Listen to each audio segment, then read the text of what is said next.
Un héroe por fuerza. El 23 de octubre de 1883, poco después de las 7 de la mañana, llegaron por distintos rumbos a la plaza principal de Lima los batallones Chacabuco, Esmeralda, Talca, Victoria y Bulnes. Se formaron allí en columna y al son de tocatas más tristes que alegres siguieron para sus nuevos cantones de Chorrillos, Barranca y Miraflores, cerrando la marcha del fúnebre convoy de los otros ocupantes chilenos que habían salido poco antes. Tras de esos pasos, fuerzas peruanas ocuparon a tranco de vencedores el palacio tradicional en que murió Pizarro, moraron sus virreyes y se llenó de gloria ante propios y extraños un inca chileno, nuestro general don Patricio Lynch. Aquella matinal despedida fue cosa triste. El cielo lloraba su neblina sobre nuestros rotos que, a su vez, lloraban con un ojo, como la leña verde y las viudas jóvenes, ese trasnochado adiós a una ciudad en la que grandes y chicos, jóvenes y viejos, dejaban los recuerdos de 3 años, acaso los más alegres y rumbosos de la vida. Don Patricio, en nombre de Chile, y de sus santas leyes, acaba de entregar Lima al gobierno del presidente Iglesias. Y los nuestros inclinaron la cabeza y los otros abrieron los brazos. ¿No es este el caso de recordar lo que fue para nuestro ejército la vida en aquellos cantones? Soplaba sobre todas las cabezas la ventolera de la desocupación, que había de arrancarles de allí acaso para siempre y la juventud apuraba el fondo del vaso. Los soldados decían que hasta la bandera que flameaba en la casa del general parecía como triste de tener que irse, tanto se había aclimatado donde tanto se había lucido. Por lo demás, la bullanga del campamento no dejaba oír nada de lo que ocurría en el resto del Perú. No había tiempo para tanto y apenas si algunos supieron que una expedición chilena había salido de Tacna contra Arequipa al mando del coronel Velázquez. Arequipa no ofrece al ejército interés alguno. Las limeñas decían que allí no se comía sino mazamorra, y como Tacna figuraba desde tiempo atrás en el inventario de nuestros bienes nacionales, las noticias que de ambas partes se recibían se estimaban como cosas de provincia, acaso de mal tono para viejos vecinos Lima. Sin embargo, aquella última expedición en territorio peruano no era un simple paseo militar. Velázquez comandaba un ejército de 7.000 hombres. En Tacna no llueve, solo cae una niebla que llora el cielo sobre la desolación del desierto, y conviene desconfiar así de los climas en que las nubes no vacían sus cántaros como de los hombres que no ríen con franqueza. Un intendente gobernaba en la provincia y cubrían la guarnición de la ciudad fracciones diseminadas del Ángeles, Rengo, del Santiago V de Línea y algunos piquetes de los escuadrones General Cruz y General Las Heras. No había peligro de que ave alguna de alto vuelo cayese sobre el tranquilo corral de Tacna.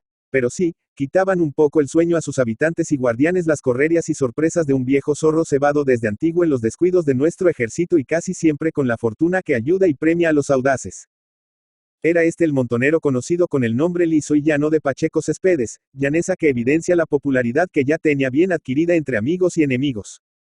Y a la verdad nada más brillante y hasta heroico en ese género mixto de bandido y de soldado, que la conducta de ese hombre, si en realidad hubiera sido un patriota peruano, aunque testarudo y dañino a su causa ya perdida, pero no era con todo su valor y acaso su generoso desprendimiento más que un aventurero de Cuba, profesional en bochinches armados de su tierra o de cualquiera otra parte, que ganaba, por tanto, su pan, como antiguo Miguelete, alquilando su vida y sus armas para contiendas que nada le importaban.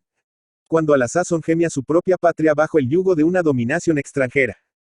Lo cual no quita que con nuestras tropas hiciera sino las del Cid Campeador, si las de Quico, Caco y Gine de Pasamonte. Parecía no dormir ni de noche ni de día y conocer el territorio en que actuaba como los bolsillos de su chaquetón de campaña. Como rosas en las pampas de Buenos Aires, Pacheco se orientaba de memoria en los arenales engañosos y traidores del desierto, aquel oliendo las hierbas del campo, este mirando solo las estrellas. Y aun cuando en materia de caminos no hay, como se sabe, atajos sin trabajos, aquel fantasma de la Camanchaca, más travieso que bellaco, andaba como duende de villorrio en villorrio, sin que nadie acertara a saber cómo ni por dónde menos acogerle en las redes que se le tendían en las rutas más apartadas. Tal, por ejemplo, acababa de acontecerle a un cuerpo del ejército de Velázquez en su marcha de Tacna a Arequipa. Acampa en el sitio señalado. Allí sus jefes esperan con ansiedad agua y víveres para la tropa, muerta de hambre, casi enloquecida por la sed, pero se espera en vano. Luego llega un arriero a la desbandada con el cuento de que los montoneros han dado muerte a la escolta del convoy de los víveres, llevándose hasta los fondos en que se cocina el rancho. Una vez más Pacheco Céspedes el autor de esta jugada, y, como siempre, se ha hecho humo en los espejismos engañosos del desierto, encapado en las sombras de su cómplice peruana, la terrible Camanchaca, tela que tejen con las nieblas del mar las brujas que extravian y enloquecen a los caminantes, aun a la luz plena del sol.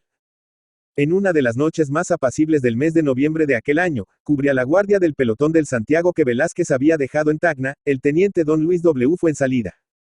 Al toque de silencio en la plaza corrióse al interior, cerrando tras de sí la puerta del cuartel. Era esta una vieja barraca que deslindaba con el cementerio de la ciudad.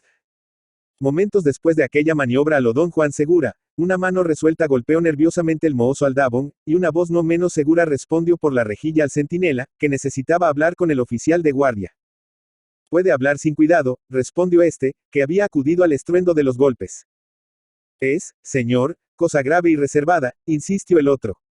Muy bien, agregó el teniente, haciéndole entrar. Una vez adentro, el desconocido, que era un hombre como de 35 a 40 años de edad. De mala ropa, pero de buena cara, dijo, acercándose masónicamente al oficial, que era indispensable hablar inmediatamente con el jefe de la plaza, porque tenía que revelarle un secreto del cual dependía por esa noche la vida de la guarnición en Tacna. Tal entrevista era más que difícil, porque aquel jefe andaba en las afueras patrullando los retenes, y del todo imposible con el intendente de la provincia, porque estaba ausente. El extraño personaje meditó un momento y volteando, al fin, su embozo de conspirador o de Galen, entró en materia, diciendo: me trae, señor, el deseo de evitar mayores desgracias que ya no aprovechan a nadie. Miro a todos los ángulos de aquel cuarto más mezquino que lujoso en el cual y sobre, una mesa de pintado pino, melancólica luz alzaba un quinqué, y añadió, como quien disparara un arcabuz. Pacheco Céspedes acaba de entrar a la ciudad disfrazado, y su tropa acampa pared de por medio con este cuartel. No me asuste, le dijo Fuensalida, enmascarando sus pensamientos con una franca sonrisa. Señor, replicó el otro, en el cementerio del lado, tras de cada sepultura hay un montonero escondido. Y Pacheco. Yo sé dónde está. De modo que me llevaría hasta su escondrijo. A eso vengo. Y por un instante, ambos interlocutores se miraron fijamente, como dos desconocidos que en noche tenebrosa cruzan sus aceros, en un encuentro inesperado, hasta que el joven oficial gritó con voz de mando, a la chilena: cabo de guardia. Instantáneamente apareció este con el aire socarrón del que ha estado escuchando, por si algo sucede, y en conformidad a lo que se le dijo, procedió a atar las manos del aparecido. En la guerra como en la guerra, mi señor, díjole el teniente, ahora si usted me engaña ahora mismo me la paga, si no mis jefes sabrán agradecerle su servicio. El desconocido no se inmutó. ¿Quién podía ser? ¿Qué interés podía llevarlo al paso peligroso que daba? Era peruano. No quiso decirlo. Fuerza es decir que entre los recuerdos inolvidables de aquella guerra por la profundidad con que herían un amor patrio, como el de nuestro ejército, puro, absoluto, sin mancha alguna de caudillaje o divisiones políticas, queda vibrando dolorosamente este hecho, que en más de una ocasión se vio el caso de que por rencores políticos, en revancha de agravios lugareños o de odios guardados de las contiendas civiles, que allí se convertían en pasiones hereditarias e inextinguibles, un hombre llegaba a denunciar a un rival destacado, subordinado al placer de la venganza personal, intereses que a los nuestros parecían supremos intereses de la vida. Pero hay que confesar también que las circunstancias tenían concebidas dispensas especiales a los deberes del patriotismo, porque en buena cuenta y en ley de verdad, aquellos intereses ya no podían llamarse de la nacionalidad peruana, porque la lucha nacional y práctica habían concluido con el triunfo de Huamachuco y la instalación del gobierno del presidente Iglesias, sin dejar ni en el llano ni en la sierra una cueva de Covadonga en que abrigar la imagen de ninguna ilusión. Maniatado con tan pocas ceremonias, el ministro visitante tomó asiento sin darse por ofendido en una de las pocas sillas de aquel cuarto más mezquino que lujoso. El teniente, por su parte, importándole ya bien poco lo que aquel viera o escuchara, no tuvo inconveniente para tender a su vista el misero juego que tenía entre sus manos. Hizo tocar tropa, y a los pocos minutos esta formó, armándose apresuradamente en uno de los corredores del cuartel. Eran en todo, de comandante a tambor, unos 30 hombres. El denunciante abrió tamaños ojos. ¿Cómo, señor?, exclamó asombrado, el Santiago no ha dejado aquí más gente.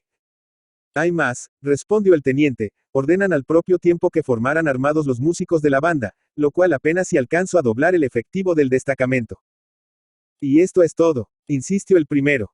Por el momento, mi señor, no hay más cera que la que arde, pero usted sabrá que a distancia de un buen galope tenemos refuerzos considerables. Listan estaban, farol en mano, las patrullas que iban a salir en busca del jefe de servicio, cuando éste se apeó como evocado a la puerta del cuartel.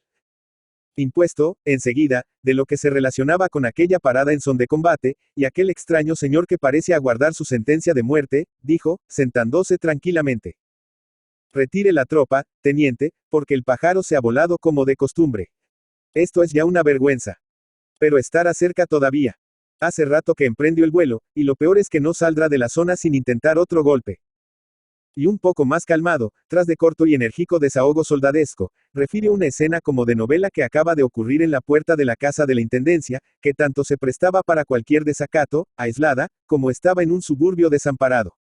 Era una gran imprudencia. Pero el jefe de la provincia, encantado con sus jardines, se había negado a trasladarse a la ciudad. Lo ocurrido era lo siguiente, que no podía ser más grave, como audacia y desvergüenza.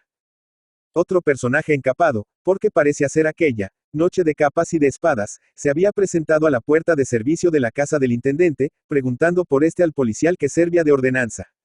Desde las oraciones se había ya notado que tipos sospechosos daban por allí sus vueltas y revueltas. Había aquel preguntado si le sería posible hablar con el intendente, y como el soldado le dijera que no estaba en la ciudad, preguntó por la señora con cierta viveza. Entonces el soldado, cuadrándose socarronamente, le había dicho: mi coronel, la señora también se ha ido. ¿Y se puede saber a dónde? A Valparaíso, en el vapor que salió esta tarde. Cortando en este punto el diálogo, el desconocido había cogido de la garganta al soldado y apuntándole con su revólver, habíale intimado orden de seguirle sin pronunciar palabra. Enseguida había lanzado al aire un silbido como de pájaro pampero, y en el acto habían surgido de la oscuridad 5 o 6 bultos que en volanda se habían llevado al policial. El jefe de servicio, al retirarse, había pasado a la casa del intendente, y todo lo narrado lo había sabido por las sirvientas, a las cuales encontró más muertas que vivas. ¿Pero sería el mismo Pacheco? Preguntó el teniente. Parece que sí, y en todo caso alguno de sus hombres de más confianza. Porque como usted sabe, a toda la policía de Tacna, y aun a la tropa se le ha dado a conocer en diferentes ocasiones el retrato de Pacheco, de modo que al decirle el policial, mi coronel, fue porque le reconoció y de ahí que sacara revólver, y además, se lo llevara para evitar la voz de alarma. Pobre diablo, por ahí encontraremos su cadáver. El desconocido dijo, a su vez, que él había sabido, aunque ya tarde, que Pacheco entraría esa noche en Tacna, con el propósito de asaltar la casa del intendente, aprovechando las facilidades que ella presentaba para un golpe rápido y contundente, como de la escasez de tropa en la ciudad, pero no esperaba que se hubiera lanzado tan temprano. Enseguida, guiados por él y a la luz de los farolillos, el jefe de servicio, convenientemente escoltado, se dirigió al cercano cementerio. El desconocido no había mentido. Bastaba mirar para ver que allí acababa de acampar un crecido cuerpo de caballería, a juzgar por las huellas patentes y los desperdicios desparramados en el suelo. No quedaba, por tanto, más que soltar las manos y la libertad del denunciante, lo que allí mismo se hizo en ley de buenos jugadores. Pero el jefe de servicio le acompañó galantemente hasta la casa que indicó como suya, sin inconveniente alguno, tras mutuas expansiones. Al día siguiente, desde la mañana, comenzaron a circular rumores de lo ocurrido en la noche. Poco después, las mentiras eran triunfo y muchos en romería se dirigían al cementerio para ver con sus ojos las pruebas de que los montoneros de Pacheco Céspedes habían acampado allí, mientras él se lanzaba sobre su presa, a la segura con la flor de sus bravos. Y se comentaba la escapada del intendente por el milagro de su inesperado viaje, que nadie sabía, cuando entró a la ciudad a mata caballo un muchacho corneta del escuadrón Las Heras, con la noticia de que en la mañana de ese mismo día Pacheco Céspedes había atacado con todas sus fuerzas el cantón de Paquia, que el combate había durado más de 2 horas y que los muertos eran muchos de uno y de otro lado. Desgraciadamente, los telegramas oficiales, en cuanto se reanudó la línea que había sido cortada, confirmaron la triste narración del joven corneta. El primero que se recibió decía: Pacheco Céspedes, con 400 hombres, atacó hoy, a las 6 de la mañana, al destacamento de Paquia. Combate duró 2 horas y fue rechazado, dejando en el campo 2 capitanes muertos, 40 individuos de tropa y 800 animales, mulares y caballares. Huye hacia Calientes y M. Subercaseaus lo persigue con 200 hombres, mitad de infantería montada. No había para qué preguntar más. Durante la noche Pacheco Céspedes y su banda, tan ágil y audaz como su jefe, habían andado descansadamente la distancia que espera a Tacna de Paquia, todos bien seguros del éxito de la jornada. Pues, conocían palmo a palmo el camino y, según el refrán de los arrieros viejos, no tenían río por delante ni dejaban carga atrás. Paquia era entonces un misero lugarejo. Situado a unos 22 kilómetros al nordeste de Tacna, sobre el camino que conduce a La Paz, contaba apenas con 200 y tantos habitantes. Había sido mucho más en mejores tiempos, pero, como dice el poeta, vino la guerra y su saña solo había dejado en pie el edificio de la iglesia y unas cuantas propiedades particulares, que desde la calle dejaban ver el enlucido o empapelado de sus paredes. No era, pues, aquel Villorrio, adormecido y recalentado entre las arenas del desierto, un envidiable oasis para la tropa que en él se aburría de la mañana a la noche. Componían la guarnición 143 soldados del batallón Ángeles y 10 del escuadrón Las Heras, al mando estos últimos del alférez Stange, un bravo muchacho que hacía sus primeras armas en aquellas ingratas aventuras, en las que hasta los heroes como él, morían anónimamente, pues el desierto y sus camanchacas devoraban no solo sus cadáveres, sino también su gloria. Mandaba, en jefe, aquel destacamento, don Matías López, veterano de las guerras de Arauco. A pesar de sus servicios cuasi tradicionales, solo había alcanzado el rango efectivo de teniente, con el grado de capitán, traidora distinción que dejaba al beneficiado con el sueldo de lo primero, y de lo segundo, las insignias que tenía que comprar. En su parte oficial, que López, herido, escribió desde su cama, refería, más o menos, en los siguientes términos la primera parte de aquel drama. Salí a las 5:30 de la mañana, del día de ayer. Me impius de la presencia del enemigo que estaba a pocos pasos de nosotros por una descarga que hizo sobre el centinela del cuartel. En el acto dispuse que saliera la tropa para contestar los fuegos del enemigo, disponiendo mi gente por grupos. El enemigo nos había sorprendido, dejándose caer por el lado de Calama y aprovechándose de la oscuridad de la noche y de la camanchaca que hacían invisibles los objetos, a una corta distancia, para tomar sus posiciones, que eran inmejorables. Al efecto, nos tenían rodeados por el poniente, norte y sur, dejando libre solo la parte del oriente en la extensión del camino público, pues detrás de las casas de ambos lados tenían diseminados soldados. El enemigo se componía, a lo menos, de 400 hombres, 200 de infantería y 200 de caballería. Estaba parapetado tras las tapias y hacia un nutrido fuego de mampuesto, teniendo una ventaja inmensa sobre los nuestros que estaban a pecho descubierto. En medio del combate, como no se estaba estrechando demasiado el enemigo, dispuse que el alférez Stange, del escuadrón Las Heras, diese una carga de caballería sobre el grupo más cercano, que estaba hacia el lado oeste. El bravo capitán, que bien podía enorgullecerse de ser un representante caracterizado tanto del pundonor y coraje, como de la literatura del ejército de su tiempo, terminaba su relación con esta frase de sencilla, pero hermosa humildad. Por último, señor comandante, pido a usted que me excuse de lo mal ordenado y desatinado de este parte, pues lo hago desde mi cama y con el dolor de mi herida. Volviendo atrás del parte del comandante López, hay que decir que los Las Heras, desde el principio de la jornada, se batían como infantes al amparo de los tapiales que formaban el llamado cuartel. Por otra parte, más de uno de los grupos que peleaba a campo raso, había tenido que volver, si no a guarecerse, si a recobrar alientos a favor de aquellos paredones, siquiera por un instante. El mundo que los rodeaba, aunque pequeño, se les iba encima como una cosa inmensa, aplastadora, y todos, hasta los simples reclutas, se sabían de memoria lo que significaba para los soldados chilenos, no el rendirse, cual caballeros ante fuerza mayor, sino aun el caer heroicamente como Ramírez en Tarapacá y Carrera en la Concepción. Tenían allí que morir hasta el último suspiro porque el que quedara con vida, sería descuartizado a bayonetazos y quemado a fuego lento en su agonía. Ramírez. Tarapacá. Estos recuerdos perseguían a los rotos como pesadilla en todos los trances apurados y les hacían el efecto del aguardiente con pólvora de las antiguas batallas con fusil de chispa. De la Concepción se representaba aquel cuadro nunca olvidado en nuestras filas, de la joven esposa de un sargento, tendida y desnuda en el zaguán del cuartel en llamas, abierta de una cuchillada y cuyo hijo sin nacer, arrancado sacrilegamente de su nido sagrado, había sido ahorcado en el propio cuello de esa madre, con una media. Nadie podía hacerse ilusiones al respecto. La cuestión se reduce a morir de una vez por todas, totalmente, pero con la última bala del cinturón. Fue entonces cuando López, ciego de ira y de coraje, sintiendo la estrangulación de la muerte, gritó a Stange: cargue con sus jinetes. Aun cuando todos jugaban allí sus vidas, todos se miraban espantados. Un caballazo de jinetes contra aquellas puertas cerradas a piedra y lodo, repletas de tiradores envalentonados por el éxito y la casi impunidad, equivalía nada menos que a una sentencia de muerte a cargo de la vida de un niño. Stange, sin vacilar, dio a los suyos la orden de seguirlo y, subiendo en su caballo, sereno, pero intensamente pálido, dijo a uno con triste sonrisa: adiós, hermano. Y volviéndose hacia un antiguo camarada, agregó con más resolución: adiós, cumpa. Dígale a la prenda dónde quedan mis huesos. Al oír estas palabras, López, que ya no veía sino la derrota que se le venía encima a sangre y fuego, se volvió airadamente sobre Stange, gritándole enfurecido: señor alférez, si tiene miedo, deme a mí sus espuelas. Stange, sonriéndose, respondió con cariñoso respeto: mis espuelas, comandante, son de mi cuerpo. Y clavándolas en su caballo, inclinada la cabeza para no topar en el techo del largo zaguán, exclamó con rabiosa desesperación: conmigo, muchachos. Los Las Heras, que habían recibido en pleno corazón la injuria lanzada a su jefe, y sintiéndose ante la muerte hermanos con él, Le siguieron sin vacilar, como un jirón de tempestad, pero Stange, al levantar su sable en la mitad de la calle, se dobló tronchado por un huracán de balas. A su lado cayeron 2 soldados más, instantáneamente. Agrega el parte de López que esta carga deshizo por completo el grupo que atacó, haciéndole varias bajas.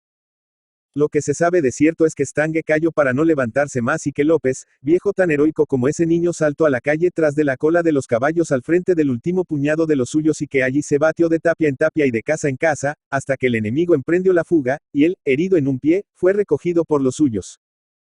Eran las 8 de la mañana. La montonera huía montada, y López no tenía ni caballos, ni órdenes para abandonar su puesto. Sobre el campo habían quedado. De los contrario, 40 muertos, entre ellos el mayor don Juan Herrera y 2 oficiales. De nuestra parte, muertos Stange, 10 soldados y un cabo de Ángeles y 4 soldados de Las Heras. Los heridos llegaban a 23. Y aquí se impone, no por cierto como una compensación que sería harto mezquina, sino en memoria de los desconocidos y olvidados de la patria, la grata tarea de transcribir de los partes de esa época, algunos párrafos que, aun después de tantos años, no se leen sino a través de cierta neblina entre el papel y los ojos. Merecen, no obstante, decía López, una recomendación especial el subteniente don Emilio Silva, que me secundó admirablemente en todas partes durante la acción, y el teniente don Ramón B. López, que, a pesar de encontrarse enfermo, hizo cuanto pudo por combatir al enemigo, animando y dirigiendo a los soldados. Nada diré del señor Stange, que murió valientemente en su puesto. El jefe militar de Tacna escribía, por su parte, al gobierno. Termino, señor ministro, haciendo una recomendación especial del capitán don Matías López, pidiendo para la efectividad de capitán de ejército, pues, además de su buen comportamiento, abona en su favor la herida recibida, y sus largos años de servicios, en los cuales solo ha alcanzado hasta ahora el grado de teniente de ejército. Horas después del combate llegaba a Paquio desde Tacna, y con las instrucciones del caso, el sargento mayor, don Francisco Azuberqueizó. Agregó allí a las fuerzas que llevaba, lo mejor de los fatigados vencedores. Orientóse convenientemente acerca del rumbo que siguiera Pacheco Céspedes, y a las 4 de la tarde, tras de largo y pesado galope, entraba al caserío de Palca. Su olfato de experto vaqueano, más que la brújula de las instrucciones oficiales, le habían conducido en derechura a la champa bajo la cual se esconde el peligroso bagre. En efecto, allí el porfiado montonero tomaba nuevos bríos, o más exactamente allí aspiraba los últimos de su aporreada vida con los sobrevivientes de la ruda jornada de la mañana.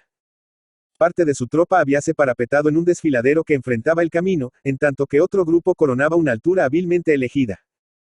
Contra los de este último, envió Suberqueizo parte de sus ángeles, a las órdenes de los oficiales Calvo y Castro, los que en media hora de fuego y bayoneta se adueñaron de la cumbre sobre la que yacían sin vida 2 oficiales y 18 soldados, no obstante el cansancio de la subida y los quehaceres anteriores, como la marcha por el desierto y el desayuno de Pacia. El combate en el plan tenía un aspecto muy diverso. Rotos los fuegos por un y otro lado, luego llamó la atención de los nuestros una escena que a ratos produce asombro y a ratos hacía reír como una inverosímil payasada. Aquello no tenía ejemplo. Ocurría que en el centro de la tropa enemiga que blanqueaba un pequeño espacio del terreno, se destacaba un hombre, jinete en una mula que iba y tornaba en un trecho de 4 a 5 metros, sin importarle, al parecer, un ardite la lluvia de balas que cruzaban el aire. ¿Quién podía ser aquel héroe? Sería el mismo Pacheco. Pero si era Pacheco, tal hazaña equivale a un suicidio por fusilamiento. En todo caso, aquel extraño jinete, a juicio de los nuestros, comandaba, sin duda, la resistencia de los suyos, con la impasibilidad de un bulto atado a una mula. Y de las filas chilenas salían voces. Al de la mula. Apuntele a ese. Ese es Pacheco. Sonaban las descargas y, disipado el humo, volvían las preguntas. Callo. No ha caído. Hijuna. Y resonaba otra descarga de balas y carcajadas, en tanto el jinete continuaba impasible e invencible en su heroico paseo, destacándose sobre las cabezas de sus soldados. Mas, al fin cayó con mula y todo. Pronunciada la derrota de los contrarios, los nuestros se lanzaron a la carrera sobre el campo abandonado, deseosos, sobre todo, de ver de cerca al fantástico jefe de la mula y socorrerle si aún vivía. Pero a medida que acercaban, creían todo reconocer en su traje los colores de un uniforme chileno. Aparte de los muertos, él era el único que allí restaba. No estaba herido ni por un rasguño. Solo la pobre mula, acribillada a balazos, y sujeta a un poste por sólidos lazos, habíase tumbado moribunda sin soltar a su jinete. Este, a su vez, aparecía brutalmente atado a 2 palos que atravesaban el ancho aparejo de la carga. Aquel héroe por fuerza, no era, ciertamente, Pacheco Céspedes, ni sujeto parecido. Era el modesto Paco que los montoneros se habían robado a las puertas de la intendencia de Tacna, en la misma noche de que nació aquel día. Daniel Riquelme. Daniel Riquelme Venegas, Santiago, 1855, Lausana, Suiza. 9 de agosto de 1912, fue un escritor, periodista y cronista chileno. Se inició como cronista sobre diversos temas en las revistas santiaguinas y luego se dedicó al periodismo. En 1876 ingresó a la administración pública, sirviendo como oficial auxiliar del Ministerio de Hacienda bajo el gobierno del presidente Aníbal Pinto. Como funcionario público, integró la comitiva civil que acompañó al ejército chileno durante la Guerra del Pacífico, y aprovechó su estancia en el frente de guerra para trabajar como corresponsal de El Heraldo de Santiago, diario que publicó sus crónicas desde noviembre de 1880 hasta junio de 1881. En 1885 publicó sus Chascarrillos Militares, donde relató sus experiencias en el frente de guerra, apelando a géneros como el cuento, el chiste y el cuadro de costumbres. El libro fue corregido, aumentado y republicado en la obra que lo hizo famoso, Bajo la tienda, 1888. Entre 1887 y 1891, Riquelme escribió cuentos, crónicas y artículos de costumbres para el diario La Libertad Electoral bajo el seudónimo con el que se hizo popularmente conocido, Inocencio Conchali. De esta época destacan sus retratos urbanos y bohemios del Santiago de fines del siglo XIX, legando caracterizaciones de las calles Huérfanos, Merced y Recoleta, donde transcurrió gran parte de su vida. En sus escritos, se combinan las técnicas del naciente modernismo con las primeras metáforas y dichos de sabor criollo, lo que se convirtió en un aporte a la prosa chilena del siglo XIX, que aprovecharon posteriormente escritores como Baldomero Lillo Figueroa y Olegario Lazo Baeza. Tras la caída de Balmaceda, Riquelme continuó colaborando con sus escritor periódicamente, aunque abandonó la escritura de tema ligero y adornada de estilo para dedicarse a la divulgación de distintos acontecimientos históricos, tarea que continuó durante sus años en el Mercurio de Santiago hasta 1911, cuando abandonó la escritura. Además de su registro de la Guerra del Pacífico, Riquelme retrató la vida política y social de Santiago de fines del siglo XIX por medio de artículos costumbristas, crónicas de actualidad, cuentos y relatos breves. En la última etapa de su trayectoria como autor, se dedicó a escribir una extensa obra de divulgación histórica, donde propuso una relectura de ciertos relatos fundacionales de la nación.